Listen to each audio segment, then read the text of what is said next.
In this episode of Ricky Remembers being in grade 1 Ipil in Ateneo de Manila in the years 1983 to 1984.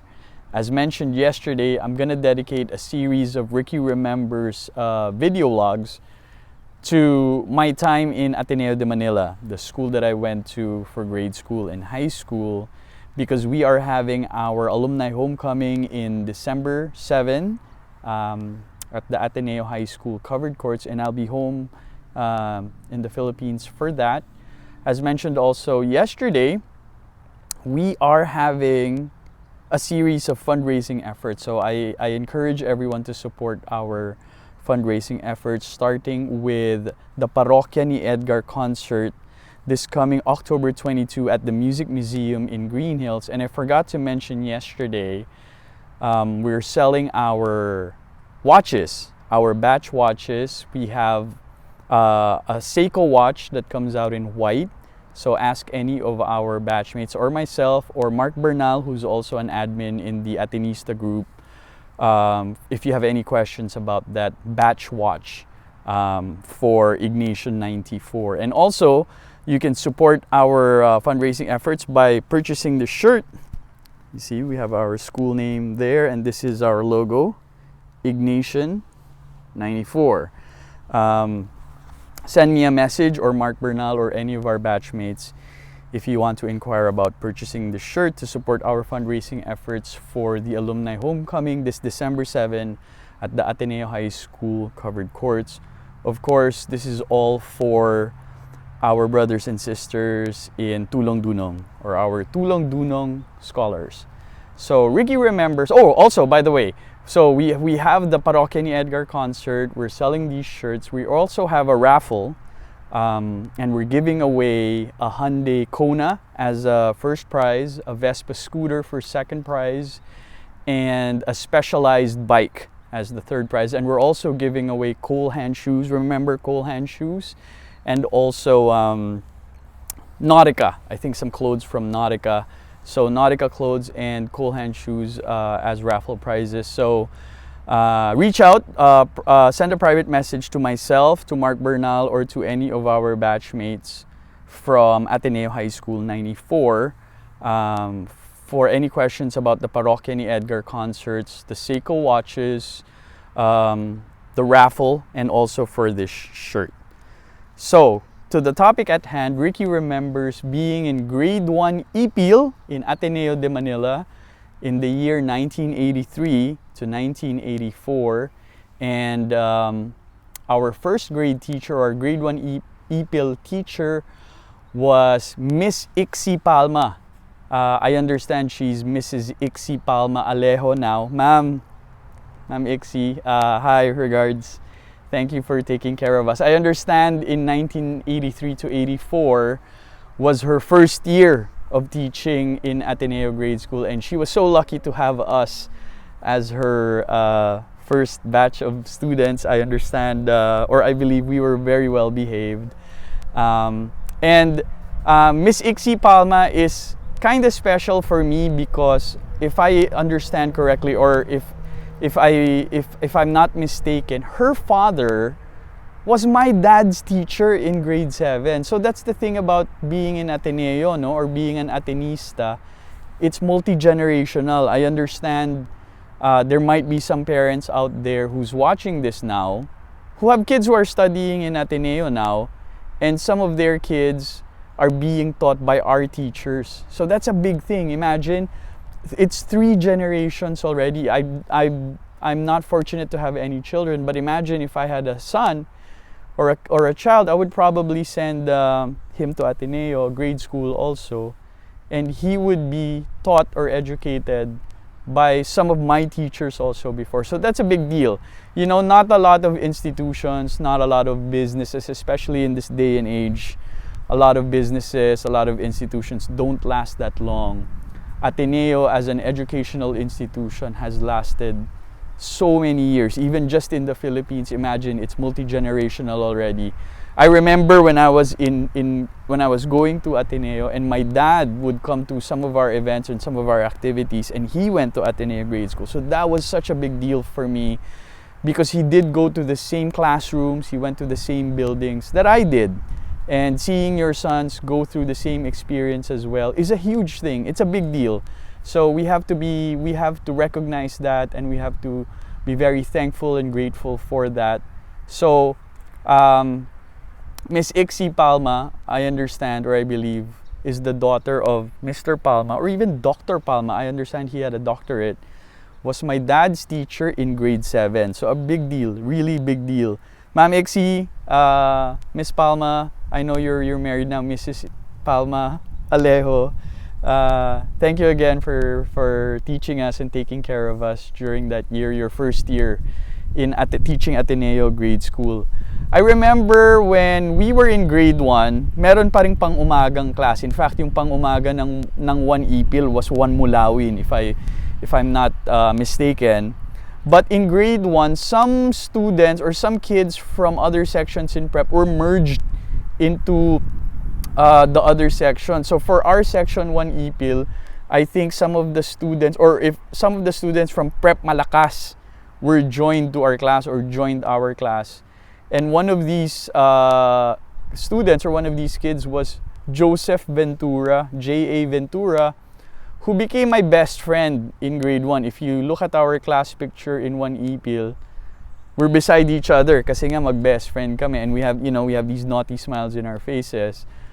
Joseph Ventura ended up becoming my best friend both for grade 1 and grade 2. We were very close.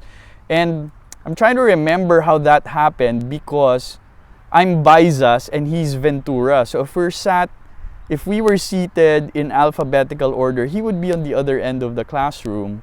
So I don't know how that happened, because usually your seatmate or the one behind you or the one in front of you becomes your best friend unwittingly, simply because you were seated beside each other or next to each other because of alphabetical order. Yan yung mga nagiging best friend mo eh. Because I'm Baizas, it's either the B behind me or the A in front of me. So it's odd that Joseph Ventura became my best friend. But I'll take it. J.A., kumusta? We were just chatting a few days ago about our grade 1 days. Regards, kumusta? And also, our another one who became part of our group was Jason Pantoja. I don't communicate as much with Jason Pantoja even now or even after school. But I remember in grade 1, we were a group. Jason Pantoja, myself, and J.A. Ventura or Joseph Ventura. I also remember coming from a different section in prep was Rio Calao. Rio Calao was also new to our class. They merged with the Prep Matipid boys, becoming 1 Ipil. And Rio became my classmate also in grade 2, Matutum. And I had the chance to reconnect with Rio when I lived in Arizona for a while, and he was studying to be a doctor. And he was there as well. And after, I don't know, 30 years, we reconnected, and we had a dinner in Phoenix, in Arizona. Now, the one memory really that I remember from grade 1, besides all my great classmates and our great teacher, was the wake of Kokoy Alvar. I'm sure a lot of my batchmates and even a lot of Ateneo students from the upper years and the lower years remember Kokoy Alvar. Kokoy Alvar was our batchmate in grade 1, and unfortunately he passed away because of dengue. And during that time, it wasn't even called dengue yet. It was called H fever or hemorrhagic fever. And I remember the wake was held at the Ateneo Grade School Chapel. And the one thing that really struck all of us in his coffin were the Ziggy. The Ziggy toys were scattered all over his coffin. Ziggy was a toy that was being given away together with Tang back in that day. So what you would do was you would empty the contents of the Tang orange juice into a bowl or to a container so that you could get to the Ziggy right away. Ziggy was this bald comic character, and that toy that was giveaway from Tang, you could insert it in your finger. So the idea was to get 10 ziggies. And his coffin, as we paid our respects, they were littered or scattered with those ziggy figures inside the coffin. So that's how we remember Kokoy Alvar. So to the family, to the parents of Kokoy, or to his siblings who are watching this, Kokoy Alvar lives in our memories. We remember him dearly from grade 1. He is not forgotten. So that's what I remember distinctly from grade 1. Kokoy Alvar and his wake in the Ateneo Grade School Chapel. And then also I remember during this time or during this year was when those figurine panini sticker albums came out. The one I remember fondly was the Age of Dinosaurs. The Age of Dinosaurs figurine panini sticker albums. And you would buy these sticker packs. They had about 6 to 8 or 8 to 10 stickers. And you would trade with other classmates and friends because you might have a double, you already have it, and then you would trade, right? And then you would have such a thrill because you would complete a series. Like for those Age of Dinosaurs, there's one dinosaur that's supposed to be long as a London bus, and it consisted of 3 panels, so you had to complete all 3. So it was such a thrill to complete those, and it was also such a thrill to complete a page. So all the more it was if you completed the whole album. So a bulk of our allowances went to buying those stickers for the figurine panini sticker albums. I also remember 83 to 84 was the year when those Coca-Cola yo-yos came out, no? So you had the basic one, Coca-Cola, Sprite, or Royal yo-yos, pero merong super version, and then merong Deluxe ba yun? Or Galaxy? There was a Galaxy. It was gold and it was only Coke. There was no Sprite or Royal. Was it super? Yung second level ba? Super. But I remember nobody wanted to have the basic one. It had to be at least the second tier, or the super or the silver tier. And the top one was the Galaxy. So yeah, everybody got good at these yo-yo tricks, some of which were walking the dog. And I remember, and this is, I think it's strange for a 7-year-old kid, I remember I got really good at the loop. I did something like 122 loop-the-loops consecutively, and it was such a big deal for me. Thinking about it now, it was quite a feat for a 7-year-old kid to be very good at at playing with the yo-yos. And also, right around this time was when we got fascinated, or we got into marbles or holen or jolens.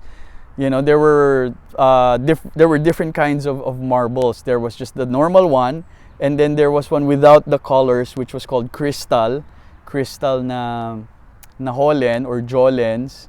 And then there were these white ones with blue or red or purple strokes of paint on them. They were Chinese. Chinese ba yung tawag doon? Ano nga yung tawag doon? Help me guys in the comments kung ano yung tawag doon sa white na Chinese something na marbles, but they were white. And then the last one was yung bakal. It was steel, and they were called bearings because they were the ball bearings, no? And they were used for basagan or baragan, no? Babasagin mo yung glass na marbles. And there were 2 games you played. Either you dug those 6 or 7 holes, and you had to put your marble or your holen into the holes in succession. Papunta and pabalik, and then you win. Whoever does it first wins. And then there was the other one that had a little bit of gambling element to it, where you would put marbles inside a circle that you draw on the ground. And then you try to get them out of the circle using another marble, and the one who gets the most marbles out of the circle wins. So parang may gambling, may pustahan. You put 4 marbles, the other guy puts 4 marbles, and then it's possible for you to get all the marbles out, and sa'yo lahat yon, you win. I think it was called placing. Was it placing? Guys, help me out here, no, with the marbles, with that other game, yung placing, where you put marbles inside. And then I also remember trumpo, the top, you know, that wooden top got popular also during that time. So we had marbles and trumpo and yo-yos during that time. So it was the right around the time that we got really interested in games that you play with other kids on the ground or on the sa lupa. So holen, trumpo, and yo-yo. So trumpo was, again, you would try to break the other person's top by hitting it, or you just needed to be able to spin it in a particular area like a circle, and then you win. What I remember distinctly about the grade 1 classroom is that it's so separate from the prep wing already. It's closer to all the other classrooms in the Ateneo grounds or the Ateneo grade school grounds. And I remember, wala pa yung EMC noon, yung Educational Media Center, noong 1983 to 84. And the library was in the grade 1 wing. And it was this big room. And what you remember distinctly about that big room was the aircon was so strong. And it was so cold inside. So it was very comfortable to hang out or lounge there. But sometimes it got a little too cold. So it was extremely cold is what I remember about that room. And that was our, at least for myself, it was my exposure to the Dr. Seuss books. I remember the very first book I borrowed from that library was, and then I saw it on Mulberry Street by Dr. Seuss. So that was in that library in the grade 1 wing. And then the EMC came out, I think a year or two after, and then that became our library. Pero naabutan ko yung library when it was in the grade 1 wing in that air-conditioned room. And then also, I remember from grade 1 was when when I got my first copy of the Chronicle or the Ateneo grade school yearbook. And it became my first book. Every night I would pore over that thing. And then I got to memorizing people's faces and names. Of course, I started with my cousins.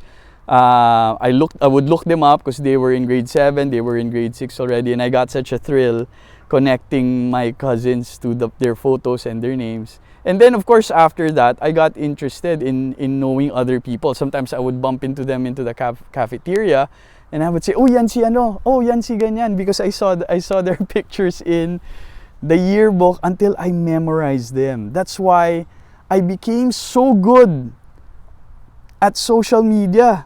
In fact, it's my profession. It's what I do for a living, and I get paid very handsomely for it. But it all started with the Chronicle or the grade school yearbook, because I would connect names to faces or faces to names, and I got very good at memorizing those names and faces at a very young age, at 7 years old. That's why I'm very good at social media. I like looking at personal profiles, or I like looking at pictures and names of people that I know or who are close to me. So, and then I remember also, that's when I first got my foray into acting. I think some people who are watching here, they probably don't know, but I used to be an actor by profession. I did stage plays for Dulaang UP and professionally also after college. But I got my first taste of it in grade 1. Can you believe that? Miss Ixie Palma decided that I was going to be the contestant for those elocution contests. And I remember the piece that we were practicing after class. It was called Dalawang Tahanan. And that was the first time I was on stage reciting something that I had memorized. So, if I became an actor in the future, you have Miss Ixie Palma to credit for that. She was the one who saw something in me. I guess I was very talkative. I was a very talkative child. I was always talking to my seatmates. So she probably thought, oh, madaldal tong si Ricky, baka he wouldn't have a hard time doing the same on stage. So I was a natural. I did not have stage fright as well. I was very comfortable performing on stage and reciting things on stage. And that helped me in the future for when I would present to executives or to CEOs. I never got fazed by that because I just saw it as another elocution contest. So I never had any problems presenting or talking or public speaking or talking in front of a big crowd or a big audience. And I have to credit Miss Ixie Palma or Mrs. Ixie Palma Alejo for recognizing that and giving me that opportunity. I became an actor and I became very confident and I became a very good public speaker and a very, I think, in my opinion, a good communicator, and it has served me well both in my personal and professional lives. So thank you, Miss Palma, for that. And then I remember yesterday I was talking about the prep playground. There was a different kind of playground in grade 1 in the back.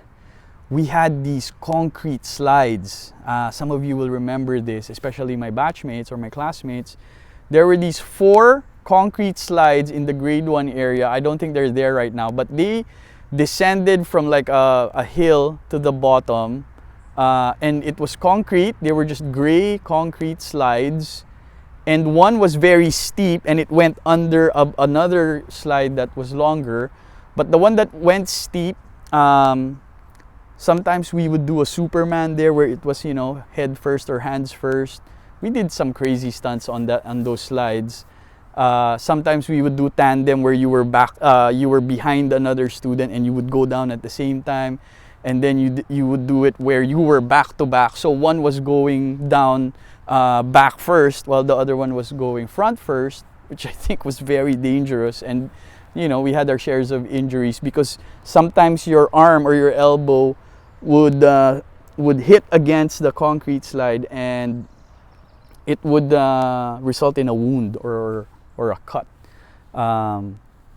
So yeah, those concrete slides in the back of the grade 1 classroom. And also, what I remember about grade 1 was, this was my first experience with going to the infirmary. I had to go to the infirmary twice in grade 1 because I would hit my head and it would bleed.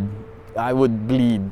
And I had to go, I remember in grade 1, I had to go to the infirmary twice. The first one, I remember this, I was just sitting outside our 1 Ipil classroom, and my classmate or our classmate, Jojo Garcia, those grounds in front of the grade 1 classrooms. Ngayon may playground na dyan eh. I was in Ateneo grade school recently and they have these fancy playgrounds there now. But in the past, during our time, it was just grass. It was just this empty grass where kids could run around and play.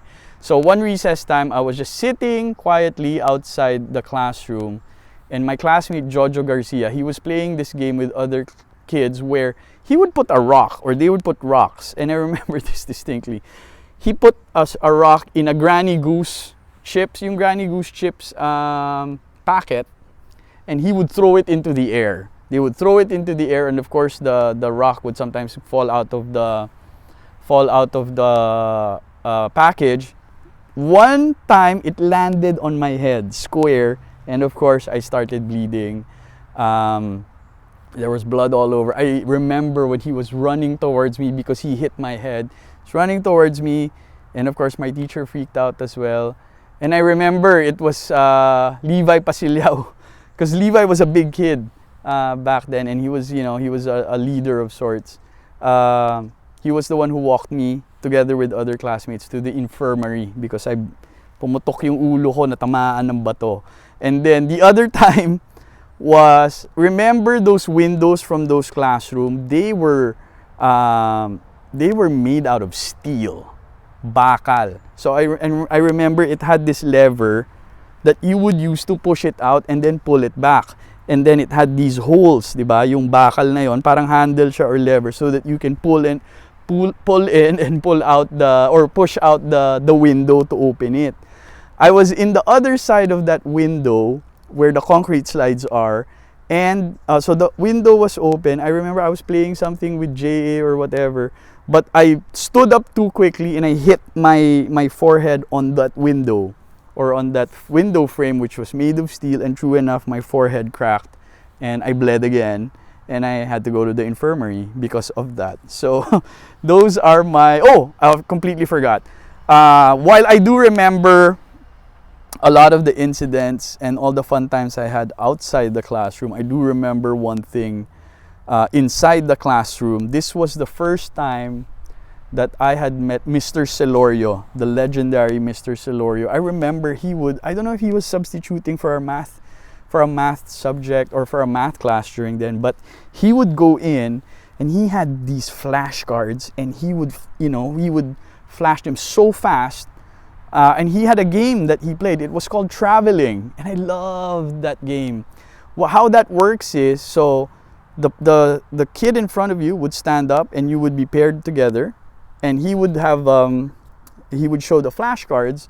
The one who answers first gets to travel to the next kid, and so on and so forth. The one who travels the longest by answering the most number of correct answers wins, right? So bibilangin mo. And I almost always won that game. And that was the first time I realized I was good at math. I was very fast at answering those flashcards, and I really looked forward to when Mr. Celorio would come in and do that game. It was called Traveling with flashcards, and it was addition at that time. Wala pang multiplication, addition pa lang. But I really enjoyed that game, and I learned addition very well because of that. And I learned that I was very good at math at a very, very early age, and it gave me confidence, and it gave me sense of achievement, that game Traveling. So that's remembering Mr. Celorio and his flashcards and that game called Traveling in math. And so this has been your episode for today. Thank you for watching. Please like, share, and comment in the comments below. I wanted to say thank you for the views yesterday. You know, I got 100 views yesterday, and that's a lot. And more importantly, I got 195 or close to 200 minutes in views, which is very important here in YouTube. So thank you for watching and for listening to this. Don't forget to support our fundraising efforts. Again, as I said, we have our raffle. We're giving away a Hyundai Kona, a Vespa scooter, and a Specialized bike, and some shoes from Colehan and some clothes from Nautica. We're also selling our Batch watch, our Batch Seiko watch, and also support our concert this October 22 with Parokya ni Edgar at Music Museum in Green Hills. This has been Ricky Remembers. Please don't forget to subscribe below by clicking on the subscribe button, and more importantly, clicking on the notification bell so that you're informed every time there's a new episode of Ricky Remembers. So that's your episode for today. Thank you for watching and for listening. I'll see you again tomorrow. Thanks.